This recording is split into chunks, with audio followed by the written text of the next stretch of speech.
மிதுன ராசிக்காரர்களே, இந்த வீடியோ உங்களுக்கே தற்செயலா வந்ததுன்னு நினைக்காதீங்க. இப்போ நீங்க இந்த மிதுன ராசி பலன் பார்க்குறீங்கன்னா, அதுக்கு பின்னால ஒரு காரணம் இருக்குங்க. சமீப காலமா மனசுல ஏதோ ஒரு குழப்பம் அல்லது எப்ப நல்ல மாற்றம் வரும்னு ஒரு கேள்வி இருந்தா, அந்த கேள்விக்கான பதில தேடித்தான் இப்போ நீங்க இங்க வந்திருக்கீங்க. வணக்கமுங்க. இன்னைக்கு நாம மிதுன ராசிக்காரங்களுக்கான ஒரு ஸ்பெஷல் பதிவை பார்க்க போறோம்ங்க. நீங்க மிதுன ராசியா? எவ்வளவு சம்பாதிச்சாலும் கையில காசு தங்க மாட்டேங்குதா? கவலைப்படாதீங்க. ஒரு குறிப்பிட்ட ஜோதிடம் மூலம் இதுக்கு ஒரு ஆச்சரியமான காரணத்தையும் சில அருமையான தீர்வுகளையும் சொல்லுதுங்க. அது என்னன்னு இந்த முழு விளக்கத்துல விரிவா பார்க்கலாங்களா? வாங்க உள்ள போகலாம். முதல்ல ஒரு கேள்விங்க. நீங்க மிதுன ராசியா? பணத்தை சேமிக்கிறதுல ரொம்பவே கஷ்டப்படுறீங்களா? நீங்க மட்டும் இல்ல, நிறைய மிதுன ராசிக்காரங்க இந்த பிரச்சனையில தான் இருக்காங்கங்க. இதுக்கு உண்மையான ஆணிவேர் என்னவா இருக்கும்னு நாம இன்னைக்கு பார்க்க போறோம்ங்க. இந்த ஜோதிட மூலத்தின்படி மிதுன ராசிக்காரங்களுக்கு பண விஷயத்துல ஒரு தனித்துவமான சவால் இருக்குங்க. இதுல சுவாரஸ்யமான விஷயம் என்னன்னா, அந்த சவாலுக்கான காரணம் வேற எங்கேயும் இல்லைங்க. அவங்களுக்குள்ளேயே இருக்கிற சில குணாதிசயங்கள்ல தான் ஒளிஞ்சிருக்குங்க. அது என்னென்ன குணங்கள்னு இப்ப நம்ம பார்க்கலாங்களா? மிதுன ராசிக்காரங்களோட பண வளர்ச்சிக்கு தடையா இருக்கிறதா இந்த மூலம் சில விஷயங்களை சொல்லுதுங்க. முதல்ல பணத்தை சேமிக்க முடியாம கஷ்டப்படுறது, அடுத்து ரொம்ப அதிகமா பேசுறது, மற்றவங்க ரகசியங்களை பகிர்ந்துக்கிறது, அப்புறம் நாம செஞ்ச தப்பை ஒத்துக்காம அதுக்கு ஒரு நியாயம் கற்பிக்கிறது, கடைசியா ஒரு விஷயத்த மற்றவங்க ஏத்துக்கிற வரைக்கும் விடாம வாதம் பண்ற குணம். இதுக்கும் பணத்துக்கும் என்ன சம்பந்தம்னு நீங்க யோசிக்கிறது எனக்கு புரியுதுங்க. வாங்க அதுக்கான ஜோதிட காரணத்தை பார்க்கலாங்களா? சரி, இந்த குணங்களுக்கும் பண பிரச்சனைக்கும் ஜோதிட ரீதியா என்ன தொடர்பு? இங்கதான் வேத ஜோதிடத்துல ரொம்ப முக்கியமான ஒரு இடமான 2ஆம் வீடு வருதுங்க. மிதுன ராசியோட நிதிநிலையை தீர்மானிக்கிறதுல இந்த 2ஆம் வீடு ஒரு மிகப்பெரிய பங்கு வகிக்குதுன்னு இது சொல்லுதுங்க. ஜோதிடத்துல 2ஆம் வீடுங்கிறது சும்மா பணத்தை மட்டும் குறிக்கிற இடம் இல்லைங்க. அது 4 விஷயங்களை கட்டுப்படுத்துதுங்க. தனம், அதாவது நம்மளோட செல்வம், குடும்பம், வாக்கு, அதாவது நம்மளோட பேச்சு, அப்புறம் உணவு. இதுல முக்கியமான தத்துவம் என்னன்னா, இந்த 4மே ஒரே வீட்டில் இருக்கிறதால இதுங்களுக்குள்ள எப்பவும் ஒரு போட்டி நடந்துக்கிட்டே இருக்குமுங்க. நீங்க இதுல ஒரு விஷயத்துக்கு உங்க சக்தியை அதிகமா செலவு செஞ்சீங்கன்னா மற்ற விஷயங்கள் தானாவே பலவீனமாயிடுமுங்க. இப்போ இந்த ஸ்லைடை பாருங்க. இது அந்த முரண்பாட்டை ரொம்ப அழகா விளக்குதுங்க. மிதுன ராசிக்காரங்க பொதுவாகவே ரொம்ப நல்லா பேசக்கூடியவங்க. ஆனா பிரச்சனை என்னன்னா, அவங்க தன்னோட சக்தியை அளவுக்கு அதிகமான பேச்சிலையும் தேவையில்லாத அரட்டையிலையும் செலவு செய்யும்போது அதே 2ஆம் வீட்டில் இருக்கிற தனம், அதாவது செல்வத்துக்கான சக்தி ஆட்டோமேட்டிக்காக குறைஞ்சிடுதுங்க. சிம்பிளாக சொல்லணும்னா, உங்கள் வாக்கு பலமாகும் போது உங்கள் தனம் பலவீனமாகுதுங்க. இது ஒரு எனர்ஜி பேலன்ஸ் கணக்கு மாதிரி தாங்க. இந்த மூலத்தோட இந்த மேற்கோளை பாருங்க, எவ்வளவு ஆழமாக இருக்குன்னு. ஒரு ஜோதிட வீட்டில் ஒரே ஒரு விஷயம் மட்டுமே ஆதிக்கம் செலுத்துமுங்க. நீங்க தான் அதை தேர்ந்தெடுக்கணுங்க. சுருக்கமாக சொன்னால், உங்கள் 2ஆம் வீட்டில் செல்வத்தை பலப்படுத்தணுமா இல்லை பேச்சை பலப்படுத்தணுமாங்கிற அந்த முக்கியமான தேர்வு உங்கள் கையில் தான் இருக்குதுங்க. சரி, இந்த நிலைமையை எப்படி மாற்றுறது? இதுக்கு என்னதான் தீர்வு? பயப்பட வேண்டாமுங்க. இப்போ நாம் உடனடியாக செய்யக்கூடிய சில ரொம்ப எளிமையான நடைமுறை மாற்றங்களை பற்றி என்ன சொல்லுதுன்னு பார்க்கலாங்களா? இங்கே 3 முக்கியமான வாழ்க்கை முறை மாற்றங்கள் சொல்லப்பட்டிருக்குதுங்க. முதல் விஷயம் பேச்சை குறைக்கிறதுங்க. தேவையில்லாத அரட்டை, புறம் பேசுறது, மற்றவங்க ரகசியங்களை சொல்றது, இதையெல்லாம் நிறுத்தணுமுங்க. 2வது உணவு கட்டுப்பாடுங்க. குறிப்பா அசைவத்தை தவிர்த்தா உங்க 2ஆம் வீட்டு ஆற்றல் செல்வத்துக்கு சாதகமா திரும்பும்னு சொல்லப்படுதுங்க. 3வது போதை பழக்கங்கள்ல இருந்து விலகி இருக்கிறதுங்க. பங்குச்சந்தை, சூதாட்டம், மது பழக்கம் மாதிரியான விஷயங்கள்ல மிதுன ராசிக்காரங்க எளிதா சிக்க வாய்ப்பு இருக்குதுங்க. இந்த வாழ்க்கை முறை மாற்றங்களுக்கு அடுத்தபடியா இந்த மூலம் ஒரு ரொம்ப சக்தி வாய்ந்த ஆன்மீக பரிகாரத்தை சொல்லுதுங்க. அதுதான் புனித நீராடலுங்க. இது ஏன் இவ்வளவு முக்கியத்துவம் வாய்ந்ததுன்னு இப்ப நாம விரிவா பார்க்கலாங்களா? இதுக்கு பின்னாடி ஒரு ஆழமான தர்க்கம் இருக்குதுங்க. நீங்க தண்ணிக்குள்ள மூழ்கும்போது உங்களால பேச முடியாதுங்க. அந்த சில நொடிகள் அல்லது நிமிடங்கள் நீங்க இயற்கையாகவே மௌனமா இருப்பீங்க. இந்த மௌனம்தான் மிதுன ராசிக்காரங்களோட 2ஆம் வீட்டை அமைதிப்படுத்தி பேச்சுக்காக வீணாக்குற சக்தியை சேமிச்சு அதை செல்வத்தோட பக்கம் திருப்புதுங்க. அதனால நீராடலோட உண்மையான நோக்கம் உடலை சுத்தம் பண்றதை விட வாக்க கட்டுப்படுத்துறதாங்க. ஆனா ஒன்று தெரிஞ்சுக்கோங்க, நீராடல்னா சும்மா போய் குளத்துல குதிச்சு வரதில்லைங்க. அதுக்குன்னு ஒரு முறை இருக்குங்க. முதல்ல அந்த நீரை தொட்டு வணங்கி மனசுல பிரார்த்தனை செஞ்சுட்டு மெதுவா தண்ணியில இறங்கி தலைய ஒரு முறை மூழ்கி எழணுங்க. அதுக்கப்புறம் ஈரத்துணிய அங்கேயே விட்டுட்டு வராம அதையும் எடுத்துட்டு அந்த புனிதமான இடத்த சுத்தமா வச்சுட்டு வரணுங்க.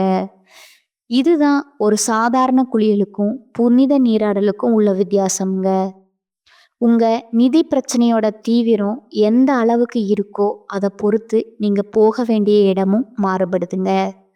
ஒரு பொதுவான முன்னேற்றம் வேணும்னு நினைக்கிறவங்க உங்க ஊர்ல இருக்கிற கோயில் குளத்துல நீராடினாலே போதுங்க. வாழ்க்கையில ஒரு பெரிய திருப்பு முனை, ஒரு குறிப்பிடத்தக்க முன்னேற்றம் வேணும்னு நினைக்கிறவங்க ராமேஸ்வரம் போய் அங்க இருக்கிற 22 நாழி கிணறுகள்ல நீராடலாம்ங்க. ரொம்பவே கடுமையான நிதி நெருக்கடியில சிக்கி தவிக்கிறவங்க காசிக்கு போறது ஒரு நிரந்தர தீர்வு தரும்னு இந்த மூலம் வழிகாட்டுதுங்க. குறிப்பா நீங்க ராமேஸ்வரம் போகலாம்னு ஒரு முடிவை செஞ்சா ஒரு முக்கியமான விஷயத்த ஞாபகம் வச்சுக்கோங்க. நீங்க என்னைக்கு நீராடுறீங்களோ அந்த தேதியை நல்லா குறிச்சு வச்சுக்கோங்க. அந்த தேதியில இருந்து சரியா ஒரு வருஷத்துக்குள்ள உங்க வாழ்க்கையில ஒரு பெரிய நிதி முன்னேற்றத்தை நீங்க கண்கூடா பார்ப்பீங்கன்னு இந்த மூலம் ஒரு காலக்கெடுவே சொல்லுதுங்க. சரி, இப்ப பரிகாரம் எல்லாம் செஞ்சு பணம் வர ஆரம்பிச்சிருதுன்னு வச்சுக்கலாம். ஆனா வந்த பணம் கையில நிக்கணுமே, அதை எப்படி தக்க வச்சுக்கிறது? இதுக்கும் ஒரு அருமையான பரிகாரம் சொல்லப்பட்டிருக்குங்க. வாங்க பார்க்கலாம். இந்த பரிகாரம் கொஞ்சம் வித்தியாசமானதுங்க. நீங்க செய்ய வேண்டியது என்னன்னா, காற்றை கொடுக்கிற மின்விசிறி, ஏர் கூலர் மாதிரி பொருட்களை வாங்கி கோயில்கள், ஆதரவற்றோர் இல்லங்கள், ஆசிரமங்கள் மாதிரி இடங்களுக்கு தானம் செய்யணுமுங்க. அந்த பொருளை வாங்கினா ரசீதை பத்திரமா வச்சுக்கணுமுங்க. ஆனா இதுல ரொம்ப ரொம்ப முக்கியமான ஒரு நிபந்தனை இருக்குதுங்க. நீங்க வீடு கட்டும்போது உங்க பக்கத்து வீட்டுக்கான காற்றோட்டத்தை எந்த காரணத்துக்காகவும் தடுக்கக்கூடாதுங்க. நீங்க ஒரு பக்கம் காத்து வர தானம் செஞ்சுட்டு இன்னொரு பக்கம் அடுத்தவங்க காத்தை தடுத்தா இந்த பரிகாரத்துல எந்த பலனும் கிடைக்காதுங்க. மிதுன ராசிக்காரங்களோட முன்னேற்றத்திற்கான பாதை உண்மையில எங்க தொடங்குது? நாம பார்த்த எல்லா விஷயங்களையும் திரும்ப திரும்ப வர ஒரு பொதுவான விஷயம் என்னன்னு கவனிச்சிங்களா? அதுதான் வாக்குங்க. அதாவது பேச்சு. மிதுன ராசிக்காரங்களோட நிதி வெற்றிக்கும் தோல்விக்கும் அவங்களோட நாக்கு தான் மிக முக்கியமான காரணமுங்க. நீங்க உங்க வார்த்தைகளை எப்படி கவனமா பயன்படுத்துறீங்கிறது தான் உங்க செல்வத்தை தீர்மானிக்குதுங்க. இறுதியா உங்களை ஆழமா சிந்திக்க வைக்கிற ஒரு கேள்வியோட இந்த பதிவை நான் முடிக்கிறேங்க. ஒரு வேளை உங்க செல்வத்துக்கான சாவி நீங்க அதிகமா செயல்படுறதுல இல்லாம குறைவா பேசுறதுல, அதாவது உங்க மௌனத்துல தான் ஒளிஞ்சிருக்குமுங்க. வரக்கூடிய இந்த மார்ச் மாதத்துல உங்களுக்கு சனியுடைய வக்ர பயிற்சி, குருவுடைய வக்ர நிவர்த்தி, சுக்கிர பயிற்சி, சூரிய பயிற்சி, ராகு கேது பயிற்சி, 5 வருட கிரகங்களுடைய சேர்க்கைன்னு ஒட்டுமொத்த ராஜ பலனும் உங்களுக்கு கிடைக்க போகுதுங்க. இந்த 2026 நிச்சயம் உங்களுக்கு ஒரு வெற்றியையும் நல்ல மாற்றத்தையும் தரக்கூடிய ஆண்டா பார்க்கப்படுதுங்க. முதலாவதா சனியுடைய வக்ர நிவர்த்தி. தற்பொழுது சனி பகவான் மீன ராசியில வக்ர நிவர்த்தி அடையிறாருங்க. மார்ச் மாதத்துல அப்படி வக்ர நிவர்த்தி அடையும் போது என்ன ஆகும்னு பார்த்தீங்கன்னா, இத்தனை நாட்களா உங்களுடைய கர்மாவிற்கு தண்டனையை கொடுத்துக்கிட்டு இருந்த சனி பகவான் இனி மைனஸா இருந்தவர் பிளஸ்ஸா மாறி, கடந்த காலகட்டங்கள்ல நீங்க உங்க வாழ்க்கையில இழந்துட்டு கஷ்டப்பட்டது, வருத்தப்பட்டுட்டு இருக்கீங்களோ அது அனைத்தும் திரும்ப பெறக்கூடிய ஒரு காலகட்டமா இந்த சனி பகவானுடைய வக்ர நிவர்த்தி அதோட காலகட்டம் பார்க்கப்படுதுங்க. அடுத்ததா குருவுடைய வக்ர பயிற்சி. உங்களுடைய ராசியில 8ஆம் இடத்துல இருந்ததால தான் பொருளாதாரத்துல ஒரு நிலையான மாற்றங்கிறது இருந்திருக்காதுங்க. தற்பொழுது குரு பகவான் உங்களுடைய ராசியில 8ஆம் இடத்துல இருந்து 3ஆம் இடமான லக்னஸ்தானத்தை நோக்கி வரதுனால இத்தனை நாட்களா கிடைக்காம இருந்த குரு பயிற்சி பலன் உங்களுக்கு தற்பொழுது முழுவதுமா கிடைக்க போகுதுங்க. அதன் மூலமா பொருளாதாரத்துல ஒரு மிகப்பெரிய அசுர வளர்ச்சி அப்படிங்கிறது உங்களுக்கு காத்துட்டு இருக்குதுங்க. அடுத்ததா சுக்கிர பயிற்சி. சுக்கிர பயிற்சியை பொறுத்த வரைக்கும் அதனுடைய ஒட்டுமொத்த பலன்களும் தற்பொழுது உங்களுக்கு முழுமையா கிடைக்க போகுதுங்க. எப்படி சாமி எங்களுக்கு முழுமையா கிடைக்க போகுதுன்னு நீங்க சொல்றீங்க அப்படின்னு நிறைய பேர் கேட்பீங்க. அதாவது சுக்கிரனை ராசி அதிபதியா கொண்டது ரிஷபராசிக்காரங்களும் துளாராசிக்காரர்களும். தற்பொழுது பார்த்தீங்கன்னா சுக்கிர பகவான் ரிஷபராசி வீட்டில இருந்து உங்களுடைய மிதுன ராசிக்கு வந்திருக்கிறாருங்க. அப்படி பார்த்தீங்கன்னா புதன் பகவானும் சுக்கிர பகவானும் சேர்க்கை அடுத்து வரக்கூடிய 90 நாட்களுக்கு அதனுடைய பலன்களானது உங்களுக்கு முழுமையா கிடைக்கிறதுனால மிகப்பெரிய ஒரு உச்சத்திற்கு போகக்கூடிய வாய்ப்பு பார்த்தீங்கன்னா உங்களுக்கு வரக்கூடிய நாட்கள்ல இருக்குதுங்க. அடுத்ததா ராகு கேது பயிற்சி. ராகு கேது பயிற்சியா போன வருடத்துல அதுக்கு முந்தின வருடத்துல இந்த காலகட்டம் அப்படிங்கிறது ஒரு மோசமான காலகட்டமா அமைஞ்சிருக்குது சாமி. இனி வரக்கூடிய இந்த ராகு கேது பயிற்சியும் அதே மாதிரி தான் எங்களுக்கு இருக்க போகுது அப்படின்னு நினைக்கிறவங்களுக்கு நிச்சயம் இது ஒரு மாறுதலை தரக்கூடிய காலகட்டமா இருக்குதுங்க. மிதுன ராசிக்காரங்களுக்கு இந்த ராகு கேது காலகட்டங்களில் உங்களுக்கு அனைத்தும் முழுவதுமா நிவர்த்தியாக போகுதுங்க. அடுத்ததா 5 வருட கிரகங்களுடைய சேர்க்கையும் இந்த மார்ச் மாதத்துல ஒன்றாக இருக்கிறதுனால மிகப்பெரிய ஒரு ராஜயோகம் அப்படிங்கிறது வரக்கூடிய நாட்கள்ல உங்களுக்கு காத்துட்டு இருக்குதுங்க. கடந்த காலகட்டங்கள்ல நல்ல ஒரு வேலைங்கிறது கிடைச்சிருக்காதுங்க. ஏதோ ஒரு கிடைக்கிற வேலைக்கு ஒரு 10,000 ரூபாய் சம்பளத்துக்கோ 15,000 ரூபாய் சம்பளத்துக்கோ பிடிக்காத ஒரு வேலையை குடும்ப கஷ்டத்துக்காக வேற வழியே இல்லாம செஞ்சுட்டு இருந்திருப்பீங்க. ஆனா இனி வரக்கூடிய நாட்கள்ல நீங்க படிச்ச படிப்புக்கு ஏத்த மாதிரியும் உங்களுக்கு பிடிச்ச மாதிரியும் ஒரு வேலை அப்படிங்கிறது கிடைக்க போகுதுங்க.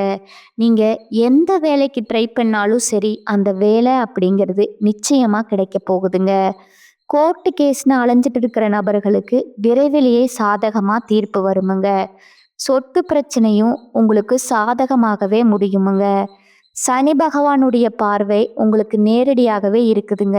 அதன் மூலமா வருமானம் அப்படிங்கிறது பல வழிகளில் வருமுங்க. தொழில லாபம் சற்று அதிகமாகவே கிடைக்குமுங்க. அரசியல்வாதிகளை பொறுத்த வரைக்கும் புதிய பொறுப்புகள் புதிய பதவிகள் எல்லாம் தானாகவே உங்களை வந்து சேருமுங்க. ராகு கேதுவால உங்களுடைய செல்வாக்கு உயருமுங்க. உடல் ஆரோக்கியம் மேம்படுமுங்க. சங்கடங்கள் நீங்குமுங்க. கடந்த காலகட்டங்களில் நீங்களும் ஒரு கம்பெனியில் இரவு பகல் பார்க்காம உழைச்சிட்டு இருந்திருப்பீங்க. உங்களுடைய சொந்த கம்பெனியாக நினச்சி வேலை செஞ்சுருப்பீங்க. ஆனால் உங்களுக்கு இது நாள் வரைக்கும் சரியான ஒரு அங்கீகாரம் அப்படிங்கிறது கிடைச்சிருக்காதுங்க. உங்கள் கூடவோ உங்களுக்கு அப்புறமோ கூட நிறைய நபர்கள் வேலைக்கு வந்திருப்பாங்க. அவங்களுக்கு நிறைய சலுகை எல்லாம் கிடைச்சி நல்ல ஒரு முன்னேற்றத்திற்கு போயிருப்பாங்க. ஆனால் நீங்கள் மட்டும் எப்படி வேலைக்கு வந்து சேர்ந்தீங்களோ அதே மாதிரி தான் இன்னைக்கு வரைக்கும் இருந்திருப்பீங்க. ஆனால் இனி வரக்கூடிய நாட்களில் உங்களுக்கு சம்பள உயர்வும் பதவி உயர்வும் உங்களுக்கு மேலே இருக்கக்கூடிய அதிகாரிகளுடைய ஆதரவு முதற்கொண்டு உங்களுக்கு கிடைக்க போகுதுங்க. உங்கள் வார்த்தைக்கு மதிப்பும் மரியாதையும் கிடைக்க போகுதுங்க. அந்தஸ்தில் நீங்கள் எதிர்பார்த்த உயர்வுக்கு போக போகிறீங்க. இனி நினச்சது எல்லாமே நடக்குமுங்க. தொழில் வியாபார தடைகள் அனைத்தும் விலகுமுங்க. வரவேண்டிய பணம் விரைவில் கைக்கு வந்து சேருமுங்க. குடும்பத்தில் நெருக்கடிகள் விலகுமுங்க. வெளிநாட்டு முயற்சிகள் வெற்றியை தருமுங்க. தெய்வ சிந்தனை அதிகமாகுமுங்க. பெரியோர்களோட உதவிகள் தக்க சமயத்துல கிடைக்குமுங்க. புதிய நண்பர்கள் உங்களுக்கு உதவி செய்வாங்க. கடந்த காலகட்டங்கள்ல திருமண நிலை அப்படிங்கிறது பார்த்தீங்கன்னா, உங்களுக்கு நிறைய பிரச்சனையும், சிக்கலுமே பெரும்பாலும் சந்திச்சிருப்பீங்க. இனி வரக்கூடிய நாட்கள்ல அந்த பிரச்சனையெல்லாம் முடிந்து திருமண வாழ்க்கைக்குள்ள அடியெடுத்து நீங்க வைக்க போறீங்கங்க. அடுத்ததா வாழ்க்கை துணையை இழந்த மிதுன ராசி ஆண்களோ பெண்களோ 2வது திருமணம், அதாவது செகண்ட் மேரேஜ் பண்ணலாமா வேண்டாமா அப்படிங்கிற மிகப்பெரிய குழப்பத்தில் இருப்பீங்க. அப்படி 2வது திருமணம் பண்ணும்போது சொந்தக்காரங்க தப்பா பேசிடுவாங்களோ, ஊர்க்காரங்க தப்பா நினைச்சிருவாங்களோ அப்படின்னு நீங்க நினைச்சு யோசிக்காம இருப்பீங்க. இப்ப இருக்கிற பொருளாதார சூழ்நிலையும் இப்ப இருக்கிற காலகட்டத்தையும் வச்சு பார்க்கும்போது ஒரு சிங்கிள் பேரண்டால இந்த சொசைட்டில சர்வே பண்றது ரொம்ப ரொம்ப கடினமுங்க. நீங்க எதிர்பார்த்த மாதிரியே நல்ல ஒரு மறுவாழ்க்கை அப்படிங்கிறது விரைவில் உங்களுக்கு அமையுமுங்க. குழந்தை பாக்கியத்திற்காக ஏங்கிய நபர்களுக்கு இந்த 2026ல நிச்சயம் உங்களுக்கு விரைவில் உடல் சார்ந்த பிரச்சனைகள் அனைத்தும் முழுவதுமா நிவர்த்தியாகி குழந்தை பாக்கியம் அப்படிங்கிறது நிச்சயமா கிடைக்குமுங்க. இந்த 2026 ஒரு வெற்றியை தரக்கூடிய ஆண்டா பார்க்கப்படுதுங்க. அடுத்ததா பார்த்தீங்கன்னா உங்களோட நட்சத்திர பலன்களை பார்க்கலாங்களா? முதலாவதா மிருகசீரிசம் 3 மற்றும் 4ஆம் பாதங்கள். குடும்பத்துல உறவினர்கள் வருகை இருக்குமுங்க. கணவன் மனைவிக்கிடையே மகிழ்ச்சி நீடிக்கும். பிள்ளைகள் முன்னேற்றத்துல அக்கறை காட்டுவீங்க. தந்தையோட உடல் நலத்துல கவனம் தேவைங்க. ஆடை ஆபரணம் வாங்குவீர்கள். எடுத்த காரியம் நல்லபடியா முடிய வேண்டுங்கிற மனக்கவலை ஏற்படுமுங்க. புதிய வாய்ப்புகள் தேடி வருமுங்க. கிடைக்கும் வாய்ப்பினை பயன்படுத்தி கொள்ளுவது புத்திசாலித்தனமுங்க. 2வதா திருவாதிரை நட்சத்திரக்காரங்க. உடனிருப்பவர்களை ஆலோசித்து காரியங்களை முன்னெடுப்பது உங்கள் வெற்றிக்கு தடை வராமல் காக்குங்க. அரசியல் துறையினருக்கு சாதகமான காலகட்டமாக இருந்தாலும் புத்தி கூர்மையுடன் செயல்களை ஆராய்ந்து செய்வது நன்மை பயக்குமுங்க. மேலிடத்திற்கும் உங்களுக்கும் தேவையற்ற வாக்குவாதம் வரலாமுங்க. 3வதா புனர்பூசம் 1, 2, 3ஆம் பாதங்கள். மாணவர்களுக்கு கல்வியில் இருந்த சிக்கல்கள் தீருமுங்க. ஆசிரியர்களின் ஆலோசனை கூடுதல் மதிப்பெண் பெற உதவுமுங்க. வாழ்வில் வளம் பெருகுமுங்க. குடும்ப ஒற்றுமை உண்டாகுமுங்க. தொலைநோக்கு சிந்தனையுடன் புதிய கருத்துகளுக்கு மதிப்பளிப்பீர்கள். நீங்க எடுத்த காரியத்தை நிதானமா செய்து முடிப்பீர்கள். எதையும் சாதிக்கும் திறமை உண்டாகுமுங்க. உங்களுக்கான பரிகாரம் பார்த்தீங்கன்னா நரசிம்ம பெருமாளை வணங்குவது உங்களுக்கு நன்மையை தருமுங்க. இந்த சேனல் உங்களுக்கு பிடிச்சிருந்தா லைக் பண்ணிக்கோங்க, ஷேர் பண்ணிக்கோங்க. வாழ்க வளமுடன். நன்றி, வணக்கம்.